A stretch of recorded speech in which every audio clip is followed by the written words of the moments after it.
In this presentation, I will discuss several of the developmental and psychological factors of personality behind the character of Bruce Wayne in Christopher Nolan's Batman Begins.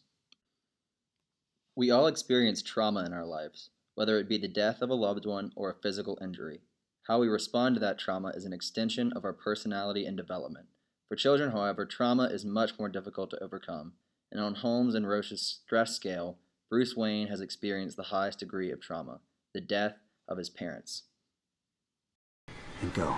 I said jewelry.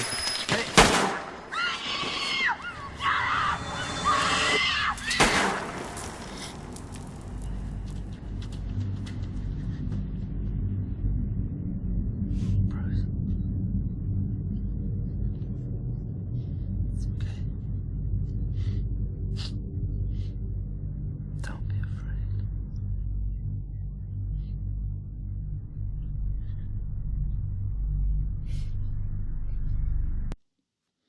At the age when his parents are murdered, he is old enough to comprehend the finality of death. He's aware he'll never see his parents again. At this age, though, imagination dominates cognitive functioning, largely unburdened by logic. The pain, paired with unchecked imagination, could be the root of the unorthodox crime-fighting method he later takes. Elizabeth Kubler-Ross's 5 stages of grief help outline how we overcome trauma, but they do not apply universally, and they often progress unpredictably. We get glimpses of a young Bruce Wayne whose life has been driven by anger. The purpose he held for himself was to kill his parents' murderer. Once that becomes no longer possible, he experiences both a crisis of identity and morality. All these years I wanted to kill him. Now I can't.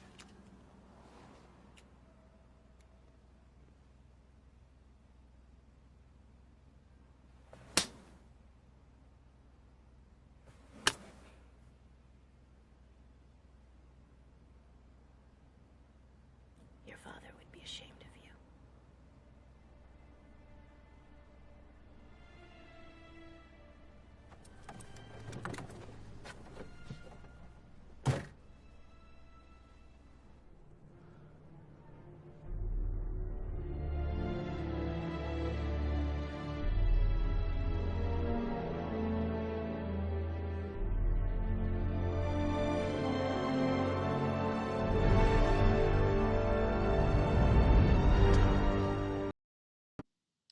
Moral development has an important role in personality shaping.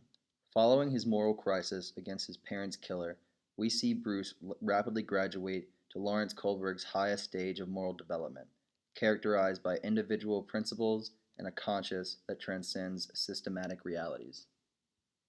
Your compassion is a weakness your enemies will not share. That's why it's so important. It separates us from them. You want to fight criminals. This man is a murderer. This man should be tried. By whom? Corrupt bureaucrats? Criminals mock society's laws. You know this better than most. Personal and crippling fears for particular stimuli are typically rooted in some sort of classical conditioning.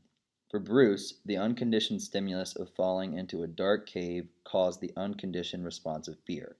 When bats flood his direction during this terrifying situation, they become a conditioned stimulus whose mere resemblance can provoke unease.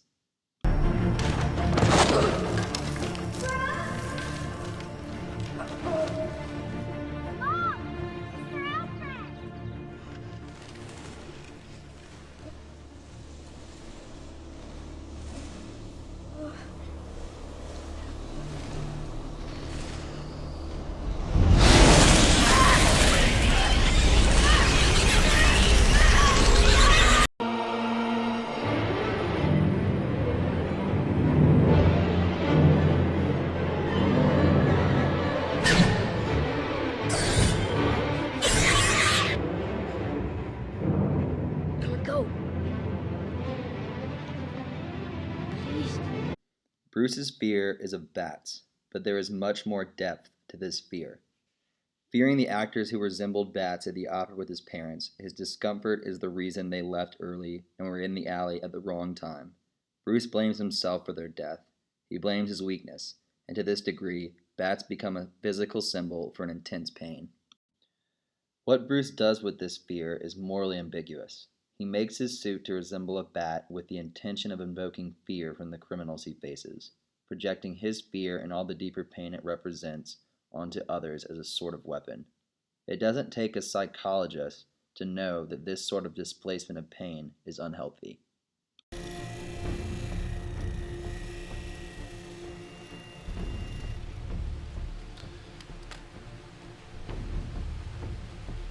Why bats, Master Wayne? Bats frighten me.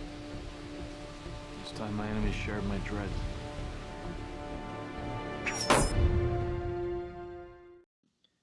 The primary reason Bruce dons a mask is to protect his identity and avoid legal repercussion, but there is a greater psychological aspect to it. Anonymity causes disinhibition, and so the mask allows Bruce to apply extreme and physical measures that would typically be considered wrong by societal definitions. Psychologists Philip Zimbardo and Stanley Milgram conducted an experiment involving asking participants to administer electroshock bolts to an unseen victim in another room. Though the victim was in on the experiment and wasn't truly harmed, Zimbardo and Milgram found that participants who were asked to wear masks would administer significantly stronger shocks than would participants not asked to wear masks. Johnson and Downing noted that the mask in Zimbardo and Milgram's experiment resembled Ku Klux Klan masks and theorized that heightened aggression resulted from people filling preconceived notions of what a Klansman would do.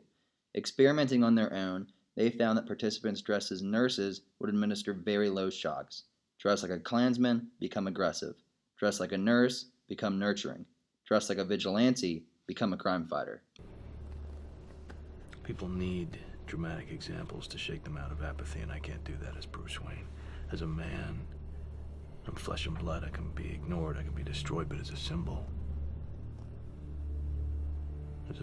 I can be incorruptible. I can be everlasting. What symbol? Something elemental, something terrifying. To fight crime dressed as a bat, there must be some sort of mental imbalance. Assessing Bruce Wayne, though, you see strength of character and focus of mind, not characteristics that would be indicative of someone with a personality disorder or of someone with any sort of cognitive functioning problems.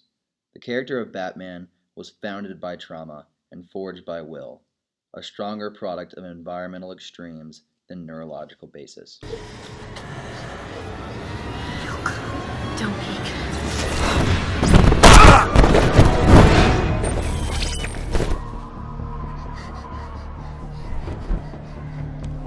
I told you he'd come.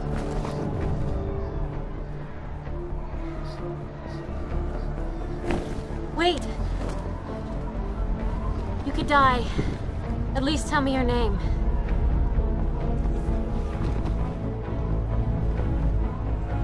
It's not who I am underneath, but what I do that defines me.